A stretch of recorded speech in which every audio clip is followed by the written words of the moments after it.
शिव जी का जन्म कैसे हुआ था। दोस्तों, भगवान शिव के बारे में ऐसा कहा जाता है कि भगवान शिव त्रिलोक के आदि और अंत के देवता हैं, जिनके आगे दुनिया की सभी शक्तियां असफल हो जाती हैं। लेकिन क्या आपको मालूम है कि आखिर भगवान शिव का जन्म कैसे हुआ, उनकी माता कौन थी और उनके पिता का क्या नाम था, उन्होंने किससे अपनी शिक्षा प्राप्त की थी और किस किस को शिक्षा का दान दिया था? अगर नहीं तो चलिए, क्योंकि इस वीडियो के माध्यम से हम आपको इन सभी सवालों का जवाब देने वाले हैं, इसलिए प्लीज इसे स्किप किए बिना एंड तक जरूर देखें।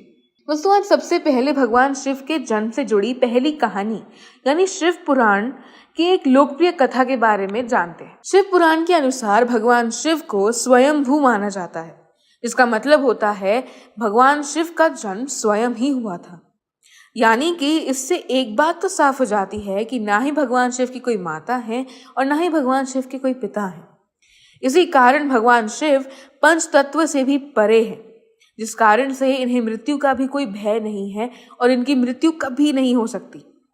और जब बात करते हैं विष्णु पुराण में बताई गई भगवान शिव के जन्म से जुड़ी हुई एक और कहानी के बारे में, विष्णु पुराण में बताया गया है कि भगवान विष्णु के माथे से निकलने वाले तेज के कारण भगवान शिव की उत्पत्ति हुई थी और उनके नाभि से निकलते हुए तेज से कमल पर विराजमान ब्रह्मा जी का जन्म हुआ था। मगर दूसरी ओर भगवान विष्णु के जन्म के बारे में शिव पुराण में बताया गया है कि एक बार की बात है जब भगवान शिव अपने घुटने मल रहे थे और उनके घुटनों से निकलने वाले मैल से भगवान विष्णु का जन्म हुआ था। पर अगर ऐसा हुआ है तो विष्णु पुराण और शिव पुराण एक दूसरे से बिल्कुल अलग है। इस कथा के अलावा भगवान शिव के जन्म की एक और पौराणिक कथा काफी ज्यादा पॉपुलर है, जिसे शायद आपने बड़े बुजुर्गों से सुना ही होगा।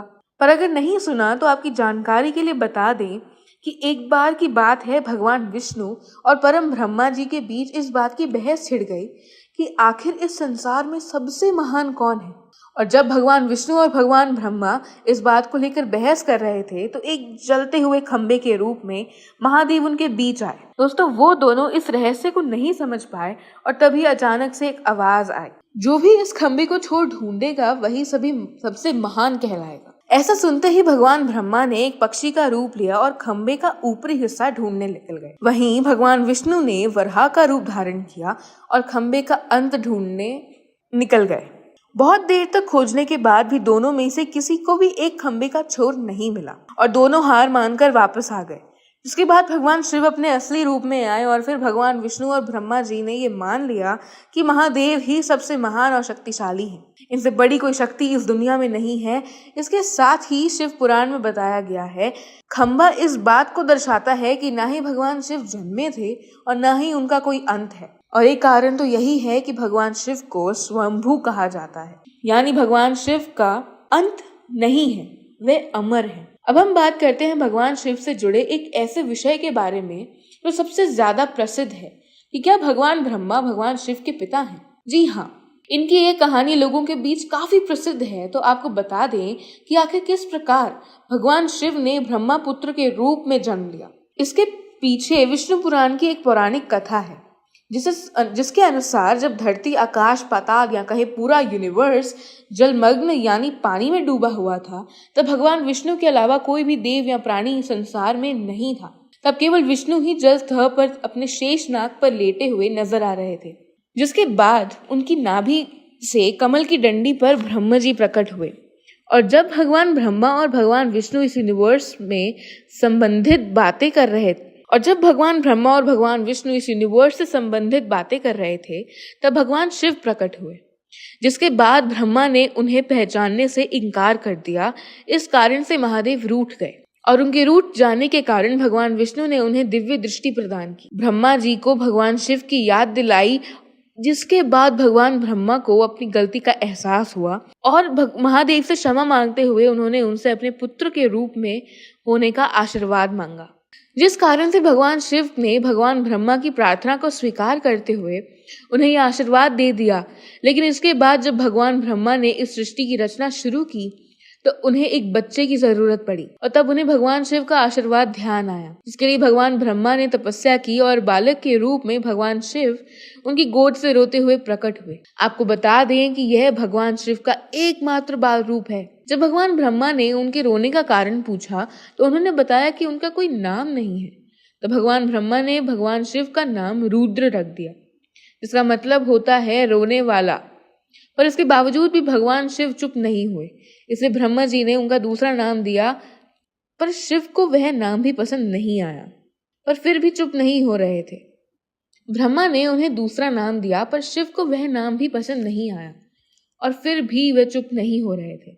इस तरह रुद्र, सर्व, भाव, उग्र, भीम, पशुपति, ईशान और महादेव जैसे नाम थे और शिव पुराण के अनुसार उनके ये नाम पृथ्वी पर लिखे गए थे।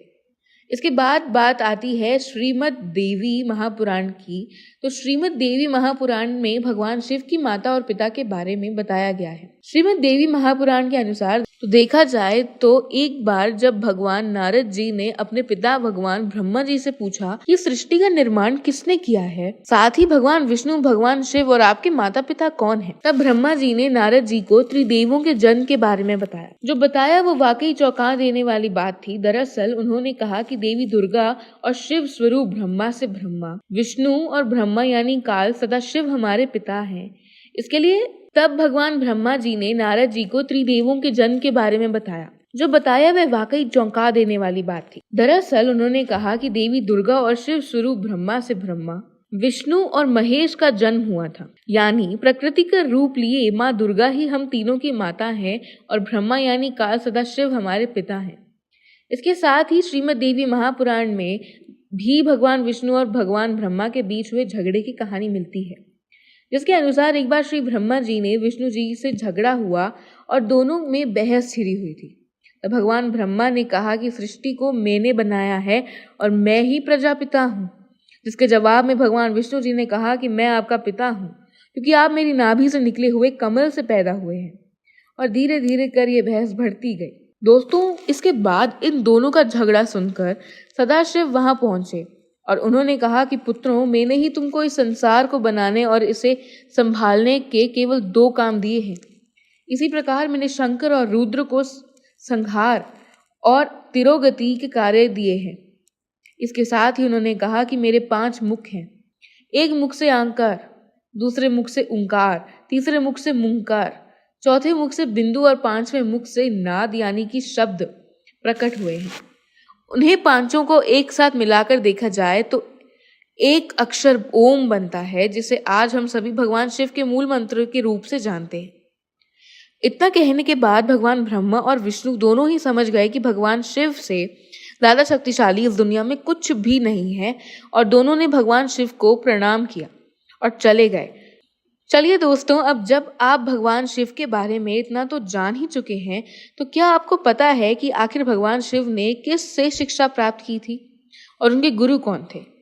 हम जानते हैं शायद ही इसका जवाब किसी को पता होगा, पर जिन्हें नहीं पता उन्हें बता दें कि भगवान शिव स्वयं इस संसार के गुरु माने जाते हैं, जिन्होंने संसार में गुरु शिष्य की परंपरा की शुरुआत की थी। लेकिन अगर सवाल आता है कि आखिर भगवान शिव किसके गुरु थे, तो आपको जरूर जान लेना चाहिए कि हिंदू धर्म के ग्रंथ कहते हैं कि ब्रह्मा जी और शिव जी इस संसार के सबसे पहले गुरु हैं, जिन्होंने गुरु शिष्य की इस रिश्ते की शुरुआत की थी, जहां भगवान ब्रह्मा ने अपने मानस पुत्रों को शिक्षा प्रदान की थी, वहीं भगवान शिव ने अपना ज्ञान केवल 60 शिष्यों को दिया था। यानी भगवान शिव 60 शिष्यों के गुरु थे। उन्हें आज के समय में सप्त ऋषियों का दर्जा दिया गया है।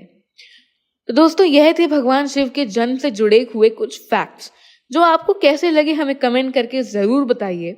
साथ ही अगर आपको वीडियो पसंद आया हो तो इसे लाइक करें और चैनल को सब्सक्राइब करना बिल्कुल ना भूलें। धन्यवाद।